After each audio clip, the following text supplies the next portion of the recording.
Bonjour à tous, alors dans cette vidéo nous allons voir comment gérer la mise en place d'une photo de profil sur un utilisateur.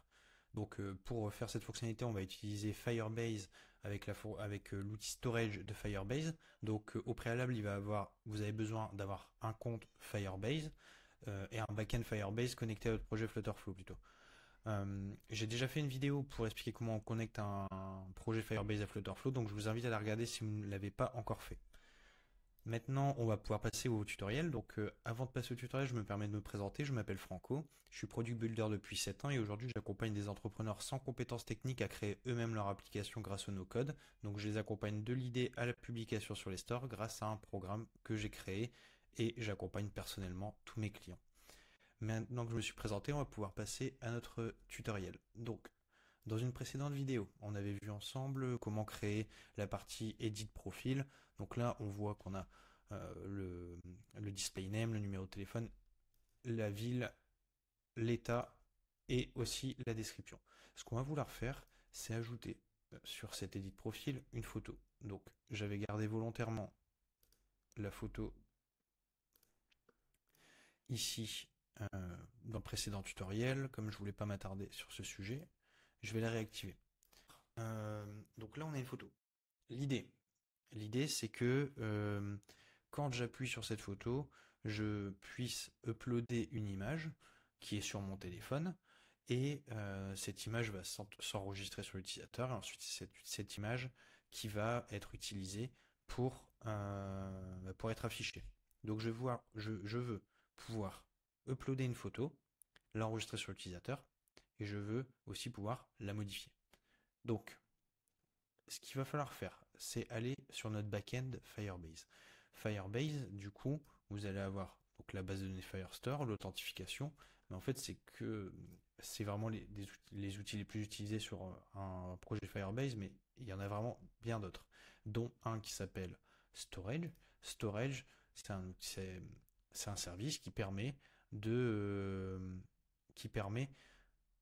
stocker des fichiers sur le cloud et du coup vous récupérez une URL enfin le fichier est stocké sur Firebase et vous récupérez une URL que vous pouvez utiliser pour afficher le média. Alors là bon c'est bien, je suis moi-même bloqué par rapport à la contrainte de Firebase, ça me permet de vous expliquer. Là sur ce projet vous voyez je suis sur le forfait Spark, c'est-à-dire le forfait gratuit. Pour utiliser Storage vous êtes obligé d'être sur le forfait Blaze, qui est un qui va vous facturer à l'usage, hein. Donc il n'y a pas d'abonnement, ça va être gratuit si vous dépassez pas les quotas, mais vous devez passer sur le forfait Blaze. Alors, je vais juste mettre en pause la vidéo parce que j'ai un petit souci moi avec mon compte de facturation, donc je vais peut-être devoir faire quelques réglages et je reviens tout de suite quand j'ai réglé le problème. Voilà, donc là, on peut voir mon forfait est passé en mode Blaze. Du coup, sur Storage, l'icône a changé. Maintenant, je peux démarrer. Donc quand je démarre, je vais choisir l'emplacement. On va rester comme ça. On va regarder le setup de base pour notre test de base.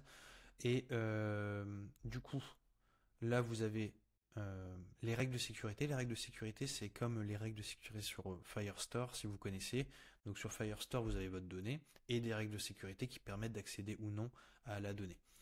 C'est la même chose sur Storage, c'est-à-dire que vous avez votre storage, des fichiers qui sont dessus, qui peut accéder à ce fichier? Est-ce qu'il faut que je sois connecté pour accéder au fichier? Est-ce que je dois être l'utilisateur qui a uploadé ce fichier pour l'afficher? Pour l'éditer, qui dois-je être pour l'éditer, pour le supprimer? Donc c'est avec ces règles. Alors on va avoir deux solutions. Soit on le met en mode production, soit on le met en mode test. En fait, c'est juste que si c'est en mode test, ça va permettre toutes les requêtes jusqu'à une certaine date. Pour l'instant, on va le mettre en mode production parce qu'en fait, on peut gérer les règles directement avec Flutterflow. Donc là, j'active.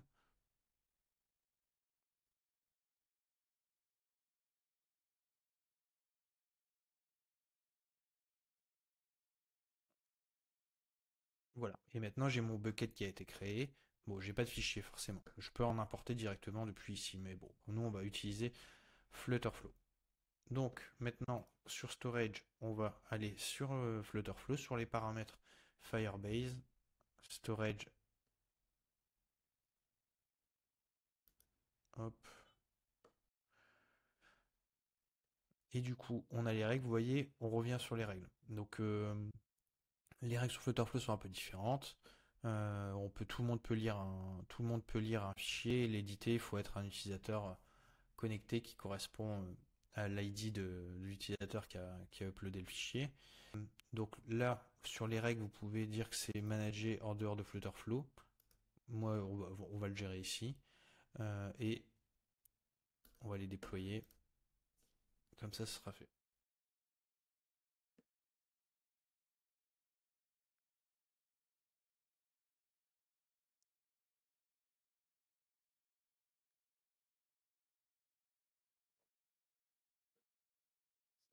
Et là, on est bon.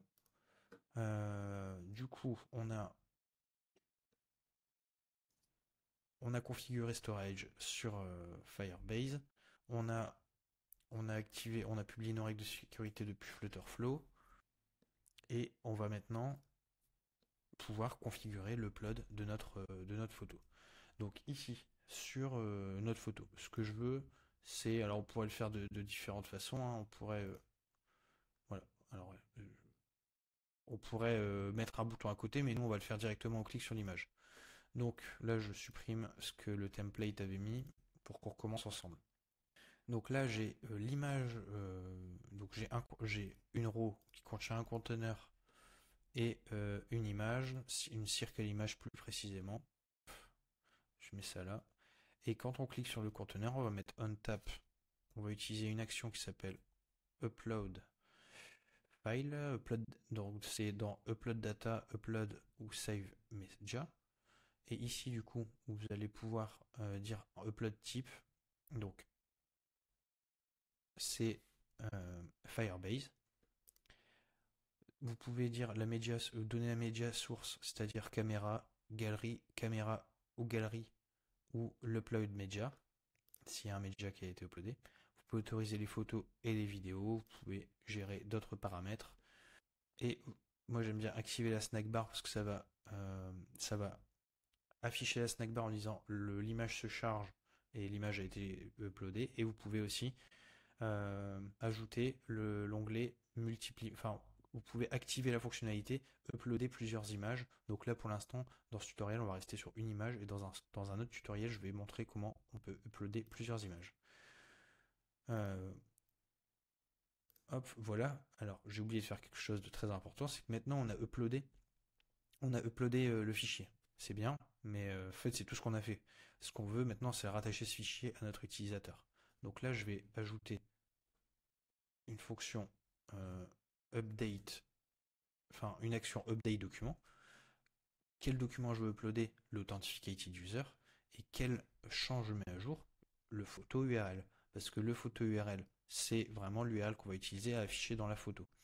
Donc là, ce que je fais, c'est que ici j'ai specific value from variable update increment. Alors c'est pas du tout utile pour notre cas, mais nous ce qui nous intéresse, c'est l'upload photo qui va prendre l'image qu'on vient d'uploader. Voilà. Et du coup, lui, je vais prendre cette photo. Et ici, sur le pass, quand je clique sur la photo dans le petit panel, tout en bas, on a le lien à mettre, enfin le pass de la photo. Donc je vais dire c'est l'authenticated user, photo URL. Et la default value, je vais mettre ça. Donc là, j'ai une photo par défaut, là, qui est la photo qu'on a choisie ici, parce que la valeur est nulle pour l'instant. Hop, si j'y arrive. Voilà. Du coup, on a cette photo-là par défaut, et maintenant, on va uploader une photo. Donc là, j'ai bien le choix de la source qui s'ouvre. Je ne peux pas utiliser la caméra comme je suis sur un émulateur. Je vais choisir une photo. Ça upload. Et du coup, j'ai bien mon image qui s'est uploadée. Hop. Non, je vais juste mettre en pause parce que j'ai oublié de fermer un onglet. Voilà. Et du coup, on va rafraîchir ici. Et donc, qu'est-ce qui s'est passé? J'ai un dossier user qui s'est créé. Dans ce dossier, j'ai l'ID de user. Et j'ai un dossier upload. Et j'ai ma photo. Donc là, on a réussi à uploader une image sur Firebase, dans Storage.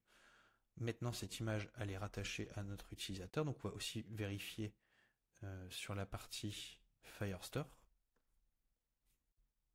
user. Et là, on voit bien qu'on a une URL d'image. C'est cette URL qu'on utilise. Maintenant, donc là, on a uploadé vraiment une image. On va regarder aussi pour la modifier. Alors,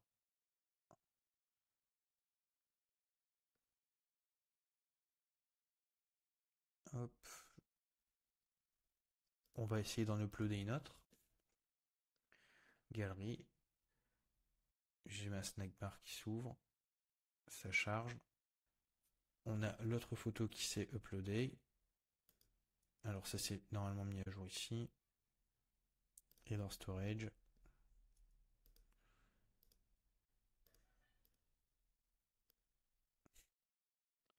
On a les deux photos. Donc là c'est ça que je voulais mettre en avant avec ce deuxième upload, c'est que on a uploadé une première photo, on a uploadé une deuxième photo, et donc là ce qu'il faut comprendre, c'est que l'ancienne photo est toujours sur storage. Vous avez toujours l'ancienne photo de l'utilisateur stockée, donc ça vous prend de l'espace, puisque là regardez, on a cette photo qui fait 3,75 MB et l'autre qui en fait 2,45, donc ça prend de la place, et vous allez vouloir pas forcément vous n'allez pas vouloir forcément garder ces photos dans votre storage. Donc ce qu'il faut faire, c'est supprimer l'ancienne photo si l'utilisateur réupload une autre photo.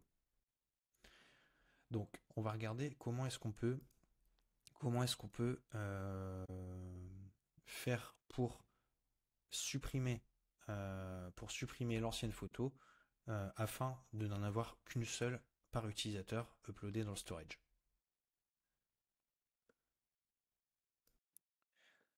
Donc pour régler ce sujet de stockage, eh bien on va utiliser une action qui va permettre de supprimer le média dans storage. Donc là on ajoute déjà une conditionnelle action, et je vais vous expliquer pourquoi.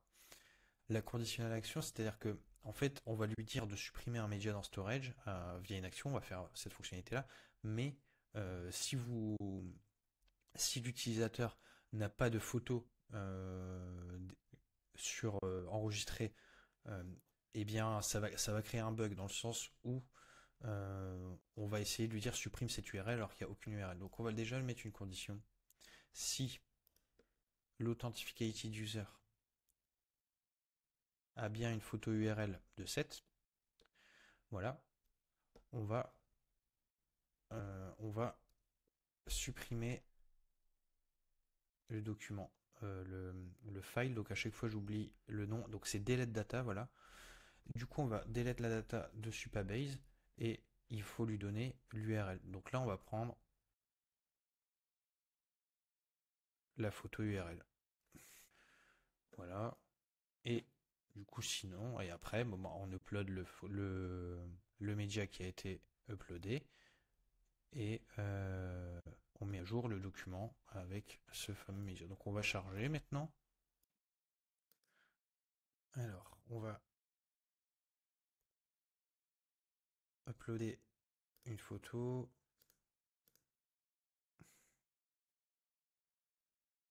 Du coup on avait hop,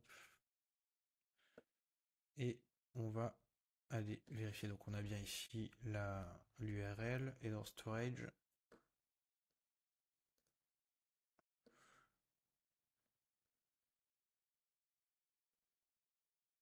Alors je vais tout supprimer de storage. On va tout recommencer pour bien faire notre test en fait. Hop, alors dans la, je suis sur Firestore, user. Je vais même supprimer ici l'URL, comme ça on va même tester la condition. Voilà, bon, j'ai la photo par défaut qui vient de se remettre. Ok, ici, on va mettre cette première photo.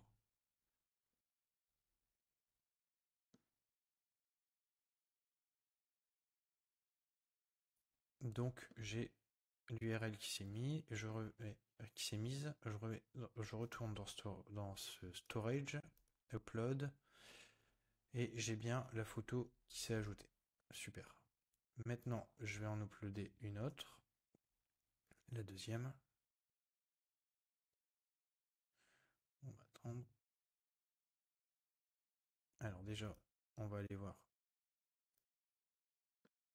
Hop. Donc on a l'URL qui s'est mise à jour. Et du coup, je n'ai plus qu'une photo qui correspond à la photo que je viens d'uploader. Voilà, donc on a terminé cette fonctionnalité pour permettre à un utilisateur d'uploader une photo sur son profil, de l'enregistrer. Donc on a vu comment est-ce qu'on peut uploader une photo, l'enregistrer sur un système de cloud avec storage de Firebase.